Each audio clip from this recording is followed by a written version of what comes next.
Hello student, मैं आपका अपना राजेंद्र कुमार ऑनलाइन क्लासेज के अंदर आपका स्वागत है। तो आज का हमारा टॉपिक है एल्केन। यानी हमने जो हाइड्रोकार्बन शुरू किया था उसी का जैसे हमने वर्गीकरण कर लिया। उसके बाद उसके हमने पार्ट पढ़े थे, सैचुरेटेड, अनसैचुरेटेड। सैचुरेटेड के अंदर क्या होता है, सैचुरेटेड कौन से कंपाउंड होते हैं, एल्केन कंपाउंड होते हैं, वो कौन से होते हैं, सैचुरेटेड होते हैं। तो आज हम उनके बारे में बात करेंगे कि एल्केन क्या होता है।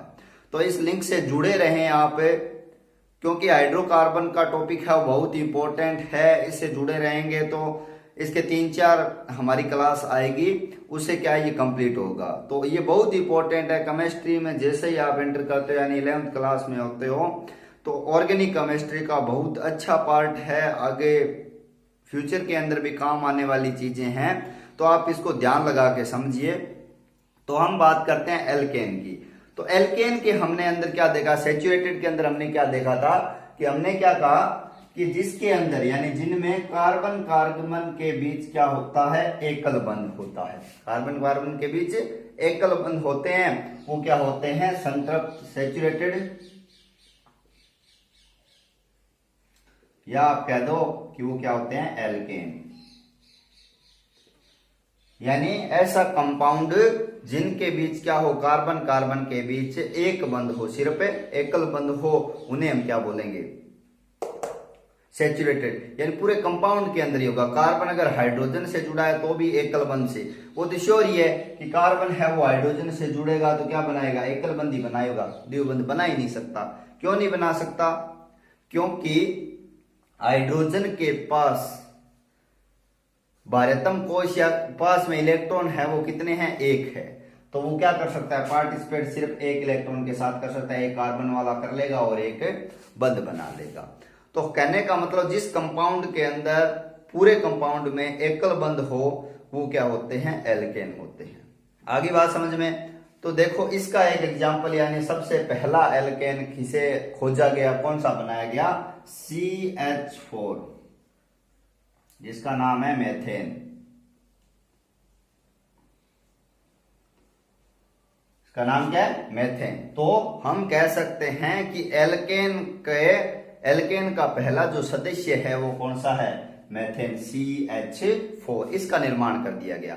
अब इससे क्या किए गए, बहुत सारे कंपाउंड बनाए गए, इसी से कंपाउंड बनाए गए। आगे आगे जैसे जैसे बट कार्बन जुड़े उसी से आगे हमने कंपाउंड बनाए। अब कंपाउंड कैसे बनाए, इसके लिए इन्होंने क्या किया कि CH4 को इस तरह भी लिख सकता हूं मैं, इस तरह से, इस तरह से, इस तरह से। अब C के साथ हाइड्रोजन 4 ही क्यों आए, इस चीज का पता है क्या आपको।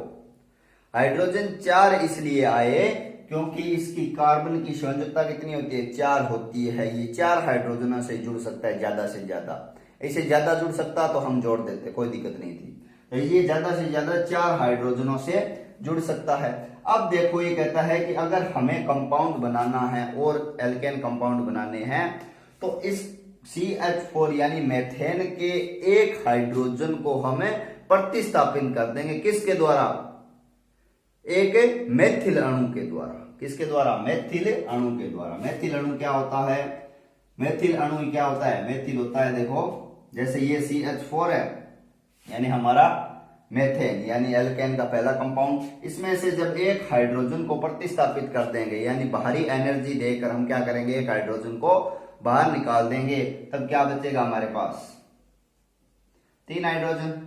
और एक क्या रहेगी, फ्री वैलेंसी, यानी एक कोई भी तत्व है, कोई भी हाइड्रोजन आकर इस पर जुड़ सकता है, और वो एक हाइड्रोजन है वो क्या हुआ, हमने बाहर निकाल दिया, यानी हमारे पास बन गया मेथिल। अब देखो आगे कंपाउंड कैसे बनते हैं कि जैसे हमारे पास ये मेथेन है, ठीक है, इसके एक हाइड्रोजन को आप प्रतिस्थापित करते चलो और उसकी जगह ये मेथिल समूह है, जो यानी एक हाइड्रोजन की कमी होती है कार्बन पर और 3 हाइड्रोजन होते हैं, उस अणु का नाम क्या होता है, मेथिल। बहुत इंपॉर्टेंट नाम है, इसको ध्यान में रखना, मेथिल। अब हम क्या करेंगे, मेथेन में से एक हाइड्रोजन को प्रतिस्थापित करते चलेंगे और उसकी जगह मेथिल समूह को रखते चलेंगे। जैसे ये कंपाउंड है हमारा मेथेन और CH3 का हमने अटैक करवा दिया, किस पर, इस पर। अब हाइड्रोजन क्या हो जाएगा, प्रतिस्थापित हो जाएगा। क्यों हो गया, क्योंकि इसकी एनर्जी कम है, CH3 की ज्यादा है। तो अब जैसे ही ये प्रतिस्थापित हुआ तो कंपाउंड देखो क्या बना, जैसे ये बाहर निकला हाइड्रोजन पर एक फ्री वैलेंसी होगी। अब ये फ्री वैलेंसी देख रही है, कार्बन क्या हो जाएगा, इससे जुड़ जाएगा। ये फ्री वैलेंसी है ना, ये फ्री वैलेंसी इससे जुड़ जाएगी। अब ये फ्री वैलेंसी जुड़ते ही अब इस कार्बन पर भी कितने हाइड्रोजन है, 3, और वो हाइड्रोजन है वो प्रतिस्थापित कर दिया उसको क्या कर दिया हमने, प्रतिस्थापित कर दिया। अब देखो इस यौगिक के अंदर 2 कार्बन है, इसमें 1 कार्बन था और इस पर क्या हो गए, 2 हो गए। इसी तरह से हाइड्रोजन को प्रतिस्थापित करते चलो और उसकी जगह मेथिल समूह जोड़ते चलो तो बहुत सारे यानी लंबी लंबी श्रृंखला वाले हमारे पास है एल्केन कंपाउंड आ जाएंगे। तो अब जैसे इसका नाम मेथेन है और इसका नाम क्या हो जाएगा, 2 कार्बन वालों का क्या हो जाएगा, एथेन हो जाएगा। ठीक है, ये मेथेन एथेन कैसे आगे नामकरण के अंदर ये सब चीजें डिटेल में आ जाएगी, ये टेंशन लेने की बात नहीं है। तो इसी तरह से यहां तक समझ में आ गया कि एल्केन किस तरह से निर्मित हुए आगे आगे। अब एक चीज और ध्यान रखना आप है कि ये जो हाइड्रोकार्बन है यानी एल्केन जो हाइड्रोकार्बन है, एल्केन हाइड्रोकार्बन ही है, यानी एल्केन जो हाइड्रोकार्बन है वो होते हैं निष्क्रिय। निष्क्रिय का मतलब समझते हो, यानी क्रिय तो वो होते हैं जो क्रिया करते हैं, निष्क्रिय का मतलब है कि वो क्रिया नहीं करते।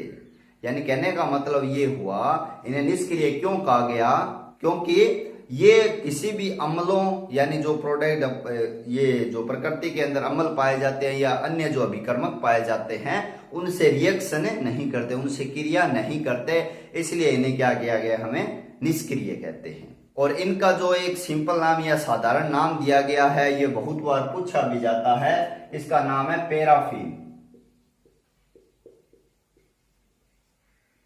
क्या नाम दिया गया है, पैराफिन। ये नाम ध्यान रखना आप, बहुत बार पूछा गया है कि भी एल्केन का साधारण नाम या दूसरा नाम है वो क्या है, पैराफिन।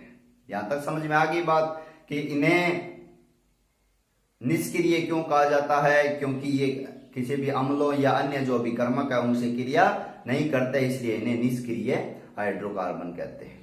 और कैसे बनते हैं ये आपके समझ में आ गई, यानी इनका जो फॉर्मूला है वो किस तरह से बनेगा वो चीज आपको समझ में आ गई होगी। नामकरण है, ये नाम वगैरह है, ये कैसे आएंगे वो आगे हम डिटेल के अंदर बात करेंगे।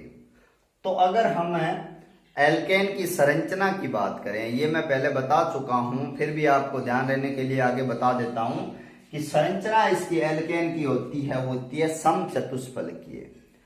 कैसे बनती है, जैसे मतलब हमने एग्जाम्पल लिया था CH4 यानी मेथेन एग्जाम्पल लिया था, उसके स्ट्रक्चर की बात करें तो इस तरह से होगा, कार्बन इस तरह से, इस तरह से और इस तरह से, यानी इस तरह से 4 इसके हाइड्रोजन जुड़े रहेंगे।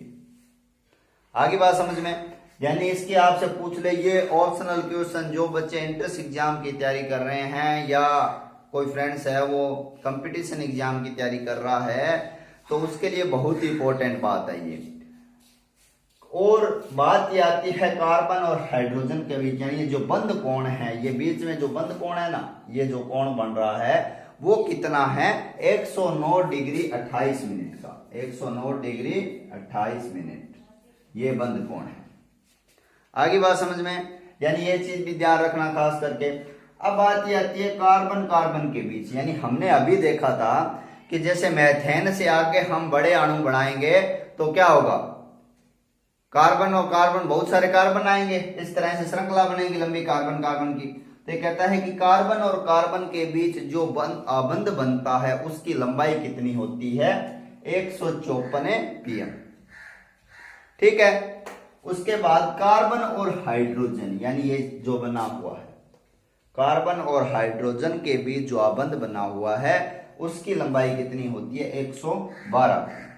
कितनी होती है, 112 pm की, यानी अट्रैक्टिव ज्यादा रहता है, नजदीक ज्यादा रहता है। इस तरह से हाइड्रोजन क्या होता है, उसके पास ज्यादा आकर्षित रहता है। अच्छा, अब ये बात बहुत इंपॉर्टेंट है, सामान्य सूत्र बहुत बार पूछा गया है और इस फॉर्मूले का मतलब क्या है, कैसे इससे मतलब हम अणु बनाते हैं उसके बारे में देख लेते हैं। तो इसका देखो फॉर्मूला दिया CnH2n+2, यानी इससे देखो कंपाउंड बन जाते हैं। यानी हमारे पास अगर n का मान होना, हमें दिया हो n का मान, तो हम पूरा एल्केन हाइड्रोकार्बन बना सकते हैं। कैसे बना सकते हैं, देखो हमारे पास क्या फॉर्मूला था, CnH2n+2, ये फॉर्मूला था। अब हमारे पास कई बार एग्जाम के अंदर क्वेश्चन आ जाता है, कई बार अगर नहीं भी आता है तो इसका फॉर्मूले का मतलब क्या है ये हमें पता होना बहुत जरूरी है। अगर हमारे पास आ गया कि हमारे पास n का मान है 1 और इस फॉर्मूले से हमें बनाना है एल्केन हाइड्रोकार्बन, तो हम क्या करेंगे, n का मान यानी 1 है, ठीक है, हाइड्रोजन रखकर 2n, कितना है n का मान 1 +2, तो देखो क्या बनेगा, C1, C सीधा लिख दो तो कोई दिक्कत नहीं है, C के आगे 1 लगाएं नहीं लगाएं उसका तो कोई मतलब ही नहीं है।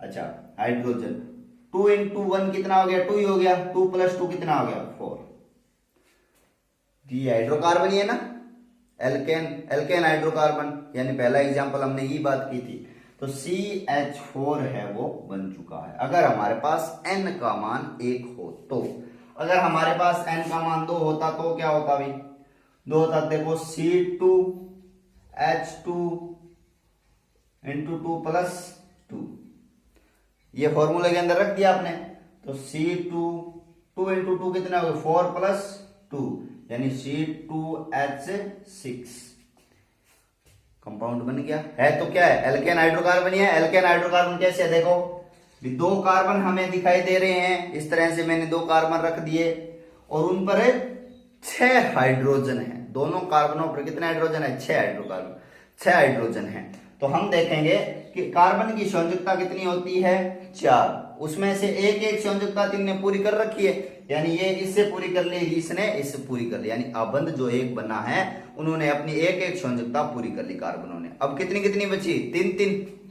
यानी इसके भी 3 और इसके भी 3 संयोजकता, और हाइड्रोजन हमारे पास है 6, तो हमें जरूरत कितनों की है, 6 की है, तो देखो इस तरह से 3 इसके पास और 3 इसके पास आ गया, ठीक है। तो ये बन गया क्या, एथेन। नाम कैसे आते हैं वो सब चीजें आगे आएगी, घबराना मत इस चीज से।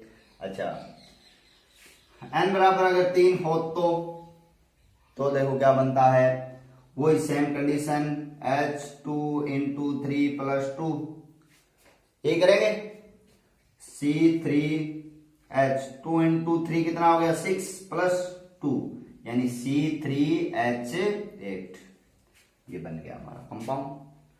अब ये C3H8 है, इसका अगर हम पूरी तरह से ओपन करके लिखें ये कंपाउंड कैसे बनाए, देखें हमारे पास कितने कार्बन है, 3 कार्बन रख दिए अपने, ठीक है। अब देखो संयोजकता पता होना जरूरी है, हमें संयोजकता का पता होना जरूरी है कि कार्बन की संयोजकता 4 होती है। अब देखो इस कार्बन के पास कितनी फ्री है अभी संयोजकता, 3, कैसे कि 1 यहां पर पूरी होगी और 3 यहां फ्री है, ऐसा ही है।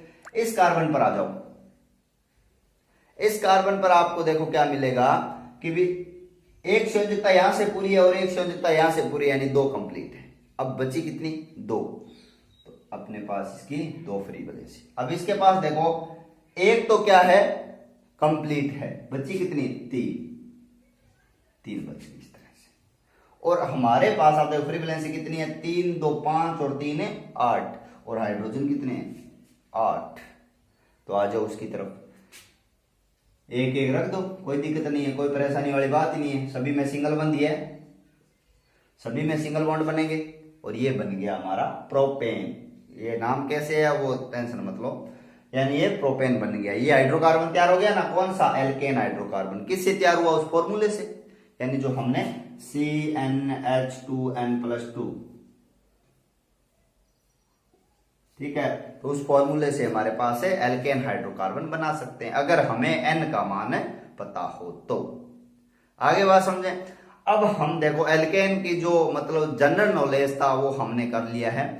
अब देखो बात ये आती है उनका नामकरण करने की, कि एल्केन का नामकरण कैसे करेंगे हम, श्रृंखला कैसे चूज करेंगे, कैसे बनती है, ठीक है, वो चीजें हम बात करेंगे। तो नामकरण करने से पहले अपने को ये पता होना चाहिए कि जिस कंपाउंड के अंदर 1 कार्बन होता है उसका नाम क्या होता है, 2 होता है तो उसका नाम, 3 होता है तो उसका नाम क्या होता है, ठीक है। दूसरी बात, ऊपर जैसे कई बार प्रतिस्थापी लग जाते हैं, अन्य कंपाउंड लग जाते हैं, जो चेन बनती है उस पर अन्य कंपाउंड लग जाते हैं, तो उन कंपाउंड के क्या नाम है वो आपको मैं बता देता हूं ताकि आप ध्यान रखना उनके बारे में, क्योंकि वो ध्यान में होंगे तभी आप उनका नामकरण कर सकते हो। उसके बाद नामकरण के बाद ये किस अभिक्रियाओं के द्वारा बनते हैं, इनकी रासायनिक अभिक्रिया, सब चीजें हम डिटेल में करेंगे। तो नामकरण के लिए हम जो चीजें जरूरी है उनके बारे में बात करते हैं। तो कुछ नामकरण के उपकरण लेके आए हैं कि अपने IUPAC नामकरण करेंगे एल्केनों का, तो उनके लिए क्या क्या चाहिए। जी हाँ, वामन है नाम करे जना पतलो चाहिए नहीं, वैसे ही अपने को कुछ ना कुछ तो उपकरण चाहिए उसके लिए कोई ना कोई मंत्र तो आना चाहिए कुंडली देखने के लिए। तो उसके लिए हम बात करते हैं, एल्केन को अगर हम नामकरण देते हैं तो हमें पता होना चाहिए कि भी कौन से कार्बन का क्या नाम है। ठीक है, तो हम देखते हैं कि जिस कंपाउंड के अंदर एक कार्बन है उसे बोलते हैं हम मेथ। 2 वाले को एथ, 3 वाले को प्रोप, 4 वाले को ब्यूट, 5 वाले को पेंट और 6 वाले को हेक्स और 7 वाले को हेप्ट। और जिसके अंदर 8 कार्बन है उसको ऑक्ट, और जिसके अंदर 9 है उसे नॉन, और 10 है उसे डेक। इस नाम से हम जानेंगे। ये तो है इनके पूर्व लगन, यानी जैसे हम नामकरण शुरू करेंगे तो पूर्व लगन लगाना शुरू, क्योंकि लगन लोगन सारे ध्यान रखने पड़ेंगे कि उसके अंदर कौन सा नाम सेट बैठ रहा है उसकी कुंडली के अंदर, तो वो सब चीजें अपने को देखनी होगी। बामण वर्णो पड़ी पूर्व। तो बात करते हैं अपने, तो इसके अंदर अनुलग, ये पूर्व लगन तो ये हो जाएंगे, और अनुलग्न क्या होता है, यानी नाम का जो शब्द होगा उसके अंतिम वाला क्या लिखा जाएगा, वो लिखा जाएगा आपके एन। क्या लिखा जाएगा, एन। ये चीज आप ध्यान रखना कि एल्केन के नाम से हम यही पहचान करेंगे कि जो अंतिम के अंदर अनुलग्न लिखा जाएगा शब्द के, वो क्या होगा, एन लिखा जाएगा। जैसे मेथ अगर एक कार्बन है, जैसे मान लो कि CH4 था, इसके अंदर एक कार्बन है, सभी सिंगल बॉन्ड है, तो एन लगेगा लघु लगन, यानी एल्केन है ये। तो मेथ प्लस एन क्या बना, मेथेन। क्या बना, मेथेन। इस तरह से नामकरण करना बहुत सरल हो जाएगा अगर आपको ये चीजें समझ में आ गई ना, यानी इनका जो उपकरण है, सौदा पानी है, वो अगर समझ आ गई हो, नहीं तो ये चीजें आपको सब की सब समझ आ जाएगी। तो ये चीज आप याद कर लेना, C1 से लेकर C10 तक आते हैं ये चीजें आपके सिलेबस में, तो ये चीज आप ध्यान रखना। आगे भी होते हैं, आगे हम जैसे बड़ी क्लास के अगर वीडियो आएंगे तो उसके अंदर मैं बता दूंगा आपको। अच्छा, ये तो हो गए अपने कार्बन की बात। अब कई बार क्या हो जाता है कि हम जो श्रृंखला लेते हैं, कार्बनों की जो चेन लेते हैं, कंपाउंड लेते हैं, वहां पर हाइड्रोजन को तो हटा दिया जाता है, प्रतिस्थापित कर दिया जाता है, और उसकी जगह कोई और कंपाउंड आ गया। तो कुछ ऐसे इंपॉर्टेंट कंपाउंड के एग्जांपल मैं आपको बता देता हूं जो ज्यादातर आपको मिलेंगे सामने। वो अगर आ जाते हैं तो उनका नाम हम कैसे लिखेंगे, तो उनका नाम पता होना चाहिए। लिखने से पहले उनका नाम पता होना चाहिए, लिखना तो बाद की बात है, तो नाम पता होना चाहिए। अगर इस तरह का कंपाउंड आ जाए, यानी C और 3 H और एक फ्री वैलेंसी, उसका नाम होता है मेथिल। क्या नाम है, methyl. Free valency CH2 CH3 आ जाए तो उसका नाम होता है एथिल। CH2 CH2 CH3 इस तरह से आ जाए, फ्री वैलेंसी, उसका नाम क्या होता है, प्रोपिल। और इस तरह से आ जाए। अब देखो ये थोड़ा सा इंपॉर्टेंट है, ये काफी इंपॉर्टेंट है, आइसोप्रोपिल है नाम है, ये बहुत इंपॉर्टेंट है। कैसे, अब देखो कार्बन अगर मान लो कि सीधी चेन के अंदर है, लंबी श्रृंखला में है, तब तो उसे बोल दिया प्रोपिल। अब 3 कार्बन ये है और उनको हमने क्या तोड़ मरोड़ कर लिख दिया, यानी ऊपर नीचे रख दिया, यानी CH3 एक इधर और एक CH3 इधर रख दिया, और बीच में क्या रखा, CH, और उस पर क्या रखी, फ्री वैलेंसी रखी हमने। कार्बन तो 3 ही है, फिर भी इसको इस तरह से रखने के कारण इसका क्या हो गया नाम, आइसोप्रोपिल हो गया। ये कंपाउंड है, ये ध्यान रखना, बहुत बार पूछा जाता है। अच्छा, अब देखो फ्री वैलेंसी और 4 कार्बनों को एक चेन में रखें, उसका नाम क्या हो गया, ब्यूटिल। क्लोरीन, जो हमने पीरियोडिक टेबल के अंदर थोड़ा बहुत बताया था मैंने, वो होता है क्लोरीन पर अगर फ्री वैलेंसी है तो उसका नाम होता है क्लोरो, और Br पर अगर फ्री वैलेंसी है तो उसका नाम होता है ब्रोमो। आगे बात समझ में। तो इस तरह से आप ये कुछ प्रतिस्थापी इन्हें बोलते हैं जो मान लो चेन पर हाइड्रोजन की जगह पर रखे जाते हैं, उन्हें हम क्या बोलते हैं, प्रतिस्थापी बोलते हैं। तो प्रतिस्थापी कुछ है, इनके नामकरण ध्यान रखना। एक दो और है वो मैं आपको बता देता हूं। जैसे इसी का ग्रुप के अंदर बात करें अपने, जैसे आयोडो आई हो गया आयोडो, एफ हो गया फ्लोरो, और NO2 नाइट्रो, तो इसी के साथ है ये चीज भी आप है प्रतिस्थापी ये है, तो इनको भी आप ध्यान रख लेना। ये चीज बहुत इंपॉर्टेंट है, अगर नोटबुक है तो आप इन्हें नोट कर लो ताकि आपको ध्यान में रहे कि ये कंपाउंड किस तरह से इनका नाम करेंगे हम, कार्बनों का नाम कैसे करेंगे, और हाइड्रोजन की जगह अगर कोई प्रतिस्थापी आ गया तो उसका नाम हमें कैसे देंगे। तो आज तक का हमने बेसिक नॉलेज जो किया है एल्केन के अंदर कि एल्केन किस तरह से हाइड्रोजन प्रतिस्थापी कर हम बनाते हैं, और इसके फॉर्मूले से कंपाउंड कैसे बनता है, और इसका किस कार्बन को क्या कहते हैं, और कुछ प्रतिस्थापी की बात हमने की थी। इतनी समझ में आ गई होगी। अगले के वीडियो के अंदर आपको मिलेगा नामकरण, जो हम करेंगे IUPAC नामकरण के आधार। और भी दो विधियां थी, वो उनको भी मैं अलग आपको बता दूंगा कि वो आप ध्यान में रख लेना, उनको याद करना है सीधा, उनमें ज्यादा समझने वाली बात है नहीं। तो उनके कुछ एग्जाम्पल है वो अपने बता दूंगा मैं अगले वीडियो में, ताकि आपको ध्यान में रहे वो। बाकी सबसे इंपॉर्टेंट है वो IUPAC पत्ती है, वो हम अगले वीडियो के अंदर आपको बताएंगे, डिटेल में करेंगे उसको। तो आज का तो समझ में आ गया होगा, उम्मीद है आपको ये पूरा का पूरा टॉपिक है समझ में आ गया होगा। फिर भी दिक्कत हो आप कमेंट बॉक्स के अंदर कमेंट कर सकते हो। तो उम्मीद है आपको आज का टॉपिक है वो समझ में आ गया होगा, समझ में आ रहा है वीडियो अच्छी तरह से। अगर टॉपिक समझ में आ रहे हैं तो लाइक कीजिए, कमेंट कीजिए, ज्यादा से ज्यादा अपने फ्रेंड हो सर्किल है उसके अंदर शेयर कीजिए, ताकि हर स्टूडेंट तक ये वीडियो पहुंचे और वो बेसिक से टॉप तक चीजें समझने की कोशिश करेंगे आप। यानी यहाँ से आपको सब बेसिक से टॉप तक सब चीजें आपको बताई जाएगी। तो आप इसको ज्यादा से ज्यादा शेयर करते रहें, और ये जो चैनल है राजेंद्र कुमावत के नाम से, इसे सब्सक्राइब कर लें। तो जैसे सब्सक्राइब कर लिया होगा तो आपके पास सबसे पहले लिंक का नोटिफिकेशन आ जाएगा। तो सब्सक्राइब कर ही लें और ज्यादा से ज्यादा शेयर करते रहें, ताकि हर स्टूडेंट तक ये चीजें पहुंचे। धन्यवाद।